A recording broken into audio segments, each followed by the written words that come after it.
This podcast is made possible by the generosity of listeners and viewers like you. Kindly consider a contribution through Patreon or PayPal. Links are in the details box. Any amount is appreciated. And follow us on social media. We're on Facebook, Instagram, and Twitter. The handle, the Beirut Banyan. Rate and review us on Apple Podcasts. And to stay updated with video releases, subscribe to our YouTube channel. Thanks for listening, and thanks for watching. I'm Rani Shatar, and this is the Beirut Banyan.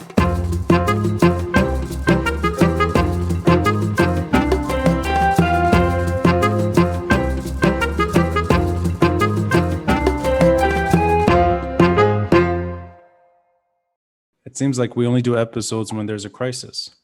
I know. I was thinking about that. So the last time we did an episode, it was the day of the blast. Yeah, it was. It was crazy because I was trying to reach you to make sure you're fine. And because you're so committed and professional, I was taken aback. You insisted that we still do that episode about the Special Tribunal and the verdict. And we did it.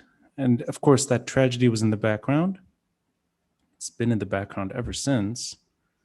And then today, or yesterday, or the last few days, there's been news about budgetary constraints and that the Special Tribunal may be suspending its operations. And the case, the Salim Ayesh case, has sort of been put on hold. And here we are. So I'm glad that in the middle, between August and today, we did meet. We had a pleasant exchange in person. That was a lovely afternoon, well spent. Yeah. But for better or worse, I think this country is plagued by so many different types of problems. And I thought that this issue was going to be shelved, not in a bad way, but in a good way, meaning that it would escape all the other issues that are plaguing the country. And now it seems like it's joining the club. So I'm not going to say too much. I want to really pick your brain. And you're very kind to even let me do this within hours of reaching out to you. Just from a few tweets today and a back and forth mirroring exchange, if you will, on social media, I sense that you're equally frustrated, and you've been expressing your opinions online about the purpose of the tribunal, the purpose of the verdict, the purpose of keeping it alive, not letting it shut down. Budgetary issues aside, it is central to solving the impunity dilemma of this country. Justice, accountability, all of the above. If you can share your immediate thoughts on where we are right now with that budgetary issue, but more importantly, where public opinion is on the tribunal and whether or not it's a fait accompli, that it's actually shutting down, or if it's too soon to actually say that the budgetary constraints will in fact end operations, that there may still be hope in that sense. Thanks, Ronnie. And it's really a pleasure to be here. And yes, unfortunately, yet another crisis. But what can we do? This one, however, is on the international community much more than on Lebanon, I would argue, because so where we are at the moment, and I'm obviously not here on behalf of the tribunal. I no longer work for the tribunal, so I'm expressing my own opinion based on the knowledge that I have and the information that I have. There is still hope that the international community will step up and honor its obligations towards the Lebanese people. To the best of my understanding, not all is lost as yet, because we have seen dramatic moves at the tribunal. We have seen the registrar announce that the tribunal is in a financial crisis. We have seen the trial chamber cancel the pre-trial conference, the start of trial, which was meant to be on the 16th of June. We have seen them, suspend all proceedings until further notice. These are very dramatic moves. To the best of my knowledge, this has not happened previously in international criminal justice. We have seen funding issues. The Special Court for Sierra Leone, had funding issues. That much was made public. It had several times it had funding issues, but it never halted proceedings as far as I'm aware. And it certainly completed its mandate and transferred its functions to a residual mechanism. From where we stand today, it appears that the STL is headed for an abrupt shutdown. without even a residual mechanism, which is a common thing to establish in the aftermath of these tribunals, because there are always functions, residual functions that need to take place after a tribunal completes its main mandate. But we're seeing none of that, as far as I can tell. And this is what the tribunal itself has warned about. We have also seen that the Secretary General of the United Nations has pledged repeatedly that the UN will step in. I mean, I'm talking about the years since the tribunal's establishment. Right. It's also set out in the documents relevant to the tribunal, where it says that in case of a shortfall, the international community will come up with alternate funding mechanisms, because as you know, the STL is funded 49% by Lebanon and 51% by voluntary contributions. Lebanon may not be in a position to pay. We know that the situation in Lebanon is very desperate, but my understanding is that this is not the main problem. The main problem is that the 51% that comes from the international community is not being secured at the moment. And this is something that it's a travesty. How can this same international community that established this tribunal, by establishing it, gave hope to the victims, and not only the victims of the cases at the STL, because these institutions are much bigger than that. They're all part of a system of international criminal justice, which exists for victims around the world. Now, individual organizations, individual courts have very specific jurisdiction, of course, but allowing the STL to grind to a halt because of funding issues, allowing it to stop abruptly on the eve of its second major trial, is not going to only impact people in Lebanon. It's going to have a much broader negative impact, in my view, on the whole project of international criminal justice. And this is why I feel so strongly about this. Olga, I did not know that it's the international community's 51% that's at stake. Is the 49% from the Lebanese side secured, or is that also not being offered? Because I did not know that. Is it from both camps, or is it just the international community? My understanding is that the UN has pledged to assist Lebanon, so not to cover for the contribution that would have had to come from Lebanon. I see. As some sort of a subvention. I don't know the technicalities of it, but my understanding is that the UN has pledged to do that.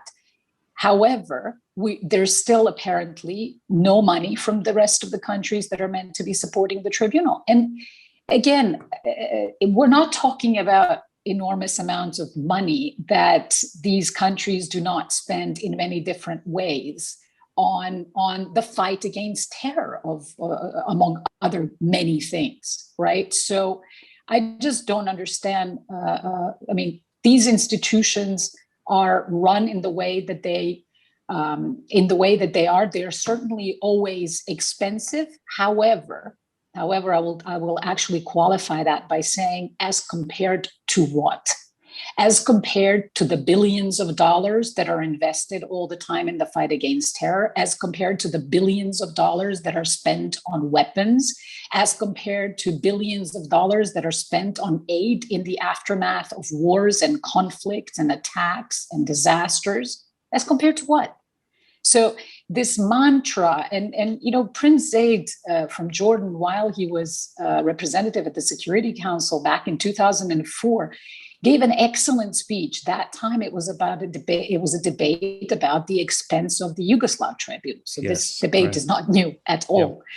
But he gave a really good speech making these points, making the points about, for example, in the case of the former Yugoslavia, he worked out that the money that was spent for 11 years of the tribunal equaled to the money that the international community spent for 1 year of peacekeeping. So again, here we have a legal mechanism for the first time, an international court that is established to deal with terrorism. It's a novel thing. It's the first time we have such a court established by the international community, and the international community is not letting it finish its mandate. That is something that doesn't make any sense to me. So I'm glad. I mean, I know you're no longer you were head of outreach and legacy. You're not in that capacity anymore. But if anyone would know the answer, it's you. Can you at least speculate as to why this is happening? Is it a broader problem that Lebanon is just sort of suffering as a result of wider budgetary problems? Or is this and I don't want to sound conspiratorial here, but is it this is a non-issue and let it sort of fade while other politics takes place in the region? Right? Without getting too crazy about Iran and America and Vienna and regional politics, I can't understand why it's happening. And it sounds like you're also perplexed. So is there any insight as to why this is happening now? To be perfectly honest with you, I don't have any more insights than anyone else observing the situation right now. I mean, we can all speculate. First of all, we cannot discount the objective circumstances. I mean, the objective circumstances all around the world are obviously related to the pandemic, are related to enormous financial difficulties all around, are related to the fact that governments have other priorities, are related to all of this. Of course they are. I mean, it would be foolish for us to think that they are not. Right. But I also think that in my view, in my assessment, I think that the vast majority of people who are making these decisions are not properly even aware of the tribunal's achievements. And there we can find fault within the tribunal itself, and we can find fault in its supporters, because I think that, again, for a whole host of reasons, not least of which is the budgetary crisis, mind you, which is not new. The crisis with the tribunal started mid last year. So it was as a consequence of that budgetary crisis that outreach was abolished, for example, which it should never have been. For example, that was already a consequence of a budgetary crisis in the tribunal, even though outreach is in the rules of procedure and evidence and should have actually been present until the end, for good reason, because our job is to explain the work of the institution. What happened was, as far as I can see, is that nobody was really explaining the judgment, and the judgment was very complex.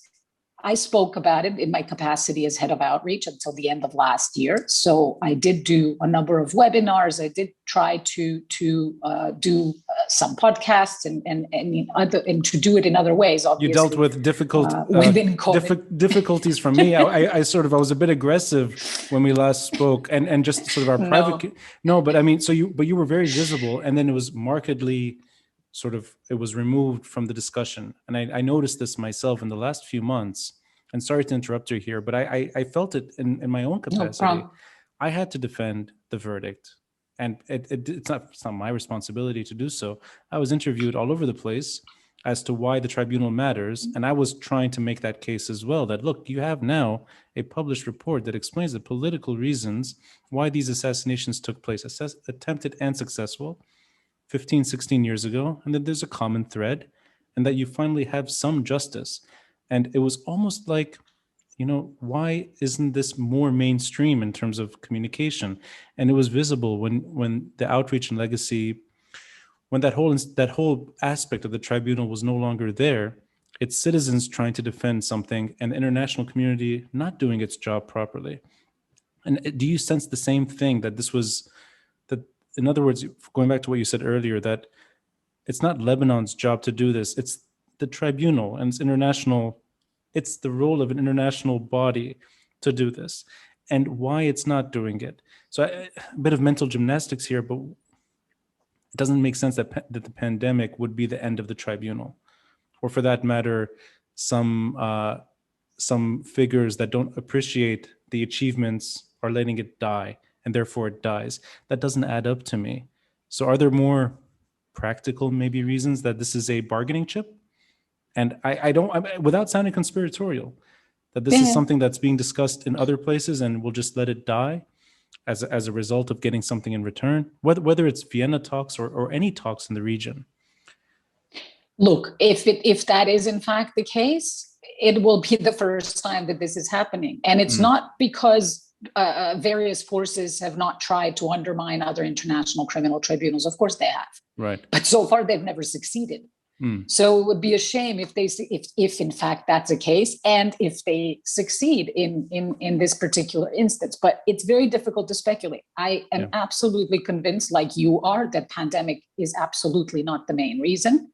We have to take it into consideration because we cannot be blind to financial difficulties. We have to accept the fact that, yes, budgets might be cut. And mind you, the tribunal cut its budget by 37% already, right? So it's not as if that didn't happen. And again, I have my own opinion, and I've expressed that opinion publicly as well about the various mistakes in that respect. And I will continue to do so because I think that lessons learned are very important, and they should come from people who can offer constructive criticism. And so, that's one thing. In terms of going back to the issue of what is really going on behind the scenes, it is really very difficult to gauge because, again, I think that a lot of it comes from a genuine misunderstanding, because to be honest with you, in my experience working with diplomats, they don't have time to delve deeply into every issue that's on their plate. So if the STL is one of the things they have to be looking at, they're likely to rely on media reports on what's going on, you see. And media reports about the judgment would not give you a very good idea as to what the judges found. In fact, I would argue that they're almost entirely misleading for the most part. Because if you read the media, you would be under the impression that this was all the work of one man. Well, that's pretty much the opposite of what the judges found in their judgment. Because the fact that they convicted one person at the threshold of beyond a reasonable doubt does not mean that they found that this was all the work of one man. And they explicitly say that in the judgment. We have now is it more than 1,000 pages, the report itself? I mean, it's a vast document. The summary I know is not that... 2,641. So, that I made it to page 1,000 after skimming, and the summary is accessible, but even the summary is, it requires some patience to go through, and just without, not to dumb it down, but is that part of the problem, that it just wasn't explained in a way that is accessible? And I'm not talking about sort of dumbing down the process. On the contrary, this is a very long, very, very patient sort of process. It takes its toll, but there are many people that, as you said, media figures within the country, analysts in Lebanon and abroad, either sort of criticizing the process, that it didn't do its job, or on the other side saying, no, this is the work of some American plot. And on the other side as well, one person's responsible, get over it, move on. So it's all misleading. Is that a problem of that nobody really knows that document? I don't know anyone that has read it here. I don't know anyone that's even picked up the summary. Of course. Yeah. So is that, Of course, that's a problem. Of course, that's a problem. It's a technical document. It's a judgment. Ordinary people who are not lawyers, and even most lawyers who are not specifically interested in international criminal law, are not expected to read such documents. And yes, the judges did, in my view, a very important thing by producing a 150-page summary. Right. But even that is for lawyers. It's not for other individuals. And so that is our job. This is why outreach exists in all of these institutions. It's to explain, because you have, for example, you have the spokesperson of the tribunal, right? And she's doing a good job in responding to the media. But the media is interested in what is news of the day. Once the news is done, they're not interested anymore. So she cannot help. You see what I mean? So she can still be doing her job, but not help with the explanation, because it's not newsworthy anymore. You see what I mean? This is why there's that part of the job, the newsiness of it, and then there's outreach. And our job is to sort of explain more in depth so that people can better understand the news. And that's important. But also, it's not only that. It's also, there's people at the tribunal who should be speaking to diplomats, who should explain this to the diplomats in bilateral meetings. This is how it is normally done. I'm not sure any of that was happening. But that's aside from, that's non-COVID. That is just sloppiness, or is that just an acceptance that this is shutting down? Let it fade. It just doesn't add up. I do not know. I do not know. Honestly, it was, I can only guess as to why this wasn't done by others at the tribunal who would have been normally doing this. They were all, I know that they were all overwhelmed with the whole budget cut issue. So there is that. Again, there's many missed opportunities, unfortunately. There's many things that could have been done better. And when you add them all up, you end up with one pretty large mess at the moment. But I'm hearing this from you, and it really unfortunately matches everything else that's happening. This phrase, missed opportunity. I mean, how many missed opportunities have we had for many problems within Lebanon? Yet this is the Special Tribunal for Lebanon. It's not the Lebanese Special Tribunal in Lebanon. It's in The Hague. It's doing something that's bigger than Lebanon. It's international justice. It's not the Hariri Tribunal. And I think it's you that referenced this on Twitter, if I'm not mistaken. I hope I'm attributing this correctly. You emphasized that this is not one family trying to seek vengeance and sort of it's Game of Thrones like it's battle. Not a private, exactly. Yeah, this is a real. It's not a private enterprise. It's not a private enterprise, and I hope I remember this correctly. A week ago or so on Twitter, you shared a document circulating. It's the lawyers of victims and I think they're meeting tomorrow. That there's a journalist. There's an event tomorrow for a press conference, yes. Right? For the attempted assassination of Ilyas Nur, Marwan Ahmadi, and the successful assassination of George Hawi. Those all fall under the jurisdiction as well. So this is not just about Rafiq Hariri. It's about Lebanon. It's about sovereignty. It's about impunity. That's always missing from the story. And I wonder can you elaborate? Can you maybe expand on that from your side? Why you sense it's always been sort of a targeted tribunal in Lebanon and at times abroad? Look, I mean, it was the tribunal was the way the jurisdiction is formulated is the tribunal has jurisdiction over the attack that killed Rafiq Hariri and other attacks between 1st of October 2004, 12th December 2005, if they're found to be connected to the attack of Rafiq Hariri. So There is that primary function of the Hariri attack, because all other attacks that would be under the jurisdiction have to be connected to it. Otherwise, they're not under the jurisdiction, right? So there's that objective fact. Yes. At the same time, once the tribunal's pretrial judge, at the request of the prosecutor, assessed the situation and determined, and this was years ago, that these three attacks that you just mentioned also fall under the jurisdiction because there's reasonable grounds to believe that they're connected. Yes. Already we went beyond this being a Hariri tribunal. Of course, exactly. The investigation was conducted and we couldn't judge that. But then once the indictment came out in 2018 accusing Salim Jamil Ayash of these three additional crimes, then you now have reasonable grounds to believe that he and people that he was associated with are responsible for these other three attacks. And again, the presumption of innocence applies, regardless of the fact that he has been convicted in the Hariri case. He still is innocent until proven guilty for the other three attacks. Mm-hmm. However, if the prosecution proves its case, and everybody can read the pretrial brief, which explains, both the indictment and the pretrial brief, which are available online, which explain the prosecution's case, they can see why the prosecution believes that these attacks are connected and what evidence they intend to present, or what kind of evidence they intend to present in court, very similar to the evidence that they presented in the Hariri case,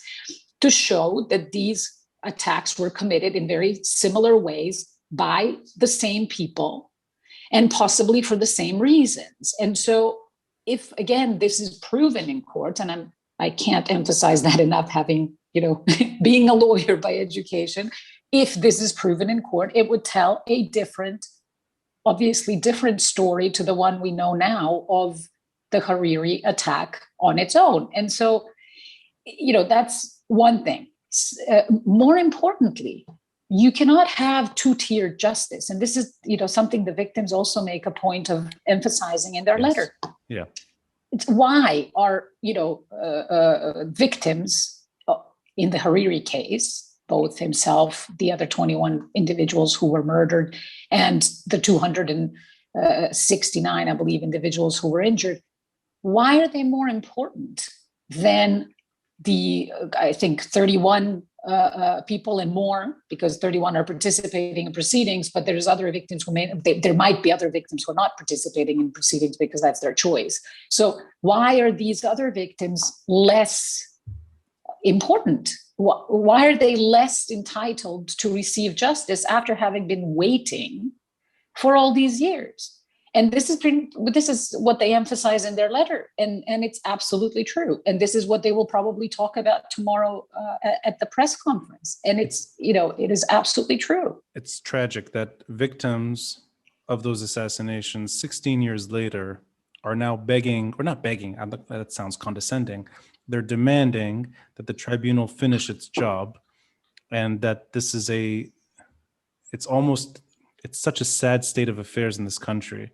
And add to that, if the tribunal does indeed shut down, if it's over, all these calls for an international investigation into the port blast, it becomes impossible to make the case. Exactly. This is fundamental. Yeah. So, I mean, I know we're going somewhere that's a bit,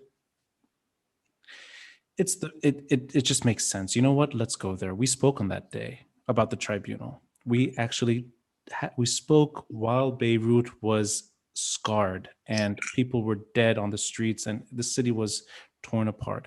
Let's go down this road. Can you imagine Lebanon making that case, or Lebanese making the case for an international investigation if the tribunal's over? Because I can't see it happening. And to me, that means the criminals get away with it, with the international community's not blessing, but neglect and perhaps incompetency for reasons that don't add up. So you tell me if I'm being too hard here, and you can add anything you'd like. No, I don't think you're being too hard, because things can be committed by omission as well, as we know in law. It's not only that you have to do something, but if you fail to do something, you could also be doing the wrong thing, even committing a crime. Right. Right? Yeah. By omission. So if the international community is achieving this by omission, they're no less responsible for the situation. Same as the people who were negligent in the situation in the port are very much responsible for what happened, and are criminally responsible for the death of others if it's proven that they were negligent in treating the chemicals in the port. And yes, I absolutely agree with you. This is why I keep saying this is a travesty, because it will have much broader impact. This is not only about the STL and about the victims of the STL. At the end of the day, we all know that the STL had a very narrow mandate. We know that. I absolutely agree with anyone who criticizes the narrowness of the mandate of the STL. But it's not the STL that chose that mandate. That's a different issue. But I will agree anyway that yes, the mandate should not have been that narrow. That is true. We can also probably agree on a number of issues that should have been dealt with differently. We can also agree that maybe there were ways in which this all should have been done more quickly, that should have taken less time. Again, all these assessments can and should be made. We can agree that, there's the decisions when they were cutting the funding last year. Not all of the decisions were very wise. We can certainly debate those. None of that, absolutely none of that, justifies an abrupt and premature shutdown 2 weeks before the case is supposed to begin. The second trial is actually supposed to begin, because it's honestly, it's something that is in my mind a travesty. When you say narrowness, I just want to make sure I understand that it's the narrowness, meaning that it goes at the investigation targets individuals rather than groups, or for that matter, politicians in power. No, it's not that. No, Okay. because the individual criminal responsibility is something that's common to all of these tribunals. So it's not that narrowness that I'm thinking of. It's the narrowness of the mandate in terms of the time frame. I see. So that it doesn't it's cover from, it's right. Yeah. Exactly. It doesn't even cover the assassination of Wissam Aid, which one would, everybody argues is very possibly linked, or the assassination of Wissam El Hassan, or the assassination of your father. All of these are potentially linked. There is the third aspect of the tribunal's jurisdiction. Nobody's even talking about that. So the tribunal has jurisdiction for attacks that could be that were committed after the 12th of December 2005, if Lebanon and the United Nations agree with the approval of the Security Council. So theoretically, these cases could also fall under the jurisdiction of the tribunal, but nobody's even talking about that. We're not even, and that's another topic that I would like to have somebody discuss or explain to me. What happened to those? What happened to the related cases, as they're called? Because there was an ongoing, if you read the annual reports of the STL, it is frequently, the Office of the Prosecutor also reports, obviously not in great detail because investigations are, as they should be, confidential, but there is a certain amount of information that is put out into the public domain as part of reporting on the tribunal's activities. And the annual reports contain that information about the Office of the Prosecutor as much as about every other organ of the tribunal. And they have mentioned repeatedly for years that there was investigations or teams were looking into the related cases. What's going to happen with any evidence that they have collected? What's going to happen if the tribunal shuts down tomorrow or at the end of July, as they keep saying? What's going to happen with the evidence that's been collected that's obviously sufficient to have an indictment and to have a trial scheduled to begin on the 16th of June? What's going to happen with that? Olga, I'm curious, and I've already taken more time than I mean, you've been patient with me since we met, so I'm going to wrap it up with and I'm trying to understand something about Lebanon's predicament. Lebanon would have to ask for assistance for other assassinations post December 2005. It never did. That includes Wissam Aid, includes all the names that you listed, and there's others. And is that part of that narrowness, that there's an expectation that the sovereignty of Lebanon exists to the point that it can override the decisions taken by potentially one group that has the abilities to circumvent those decisions and the ability to keep committing assassinations? Because the way you're asking it resonates, and it also in the very skeptical Lebanese situation that I live in, it falls flat as well. Because what you want is exactly what I think most Lebanese want, and it didn't happen. Is that in that narrowness too? I'm not trying to be too hard on you here. I'm actually trying to understand it. That if Hezbollah says no, it doesn't happen. You have to wait for Lebanon to make a decision that would be going against the criminals that are committing these assassinations, or even that individual who remains at large, Salim Ayesh, that the Lebanese state could not do anything about that. They couldn't turn him over. They couldn't turn him in. It's impossible. So is that part of the narrowness, or is that just politics? That you want a state to function first, and then you can have that kind of relationship where, yes, Lebanon does ask for more assistance. Because that's not the Lebanon that I remember the last 16 years.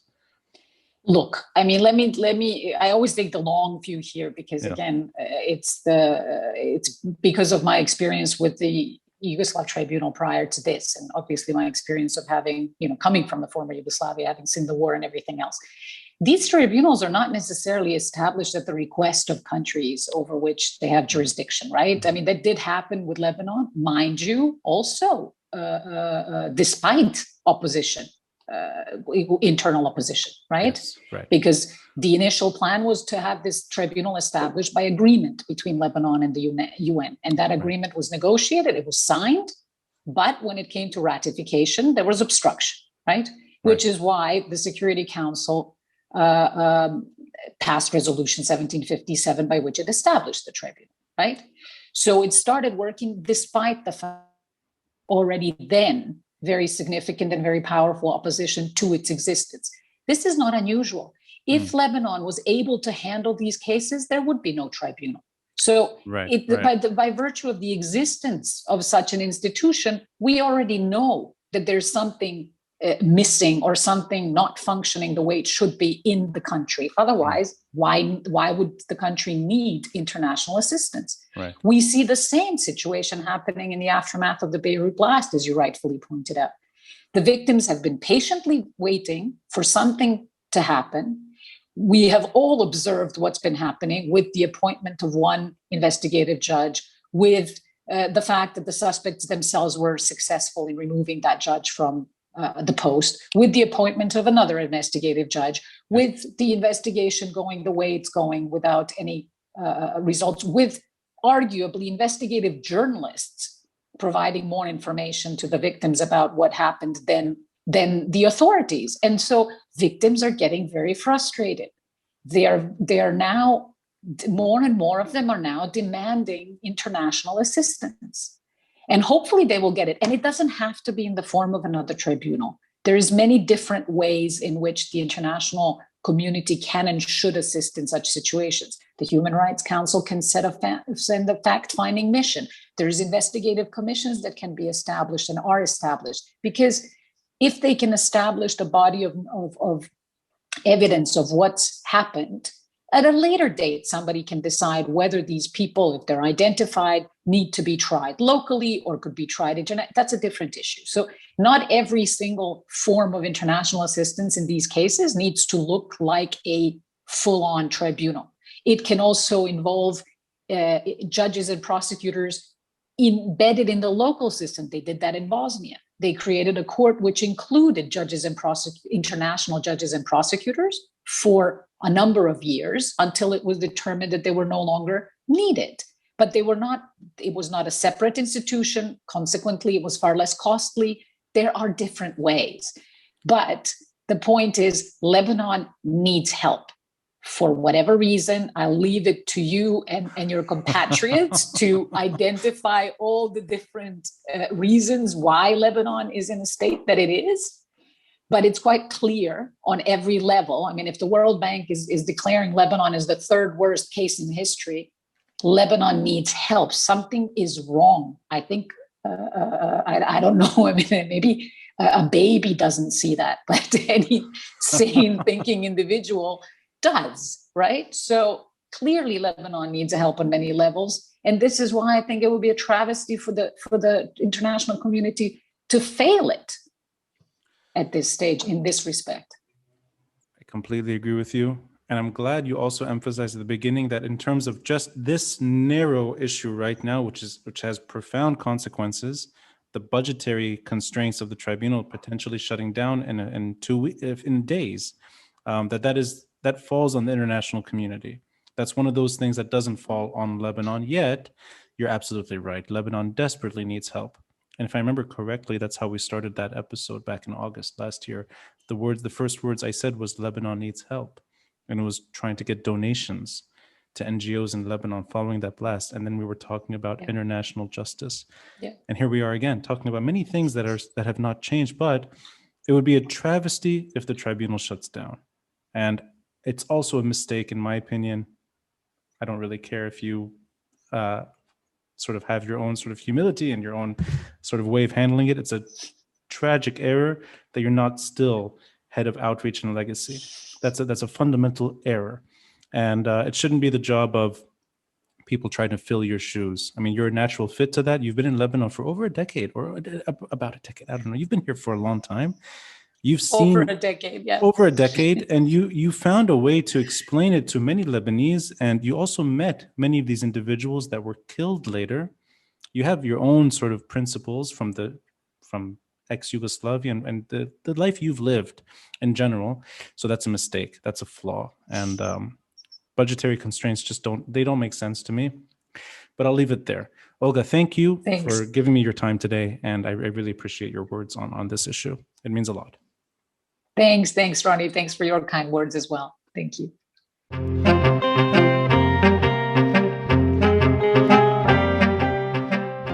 Thanks for listening and watching, and a friendly reminder to support this podcast by contributing through Patreon or PayPal. All links are in the details box. Until next time, I'm Rani Shatah, and this is the Beirut Banyan.